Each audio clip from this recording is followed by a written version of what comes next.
CPIM സംസ്ഥാന secretary മാധ്യമങ്ങളോട് സംസാരിക്കുന്നു. ഞങ്ങൾക്ക് നല്ല ധാരണയുണ്ട്. നല്ലപോലെ അരാഷ്ട്രീയ അരാജകത്വ വിഭാഗം അതിൻ്റെ പിന്നിലുണ്ട്. പക്ഷേ ഏത് സമരത്തെയും ഞങ്ങൾ തള്ളി പറഞ്ഞിട്ടില്ല. ലോകത്ത് ഇന്നേ വരെ മാർക്സിസ്റ്റുകാർ ഒരു സമരത്തെയും തള്ളി പറയേണ്ട കാര്യമില്ല. വർഗ്ഗ സമരത്തിൻ്റെ ഭാഗമായിട്ട് ഏറ്റക്കുറച്ചിലോടുകൂടി സമരങ്ങളും പ്രക്ഷോഭങ്ങളൊക്കെ നടത്തും. അത് പരിഹരിക്കാൻ ആവശ്യമായ നിലപാടും സ്വീകരിക്കും.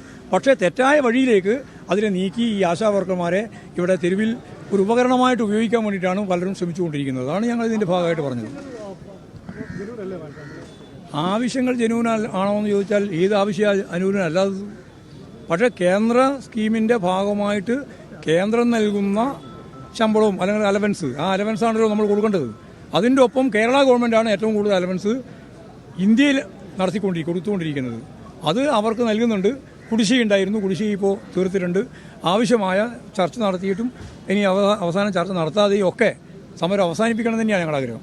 ഞങ്ങൾക്കതിനകത്ത് യാതൊരു സംശയമില്ല, ഒരു പിടിവാശിയില്ല.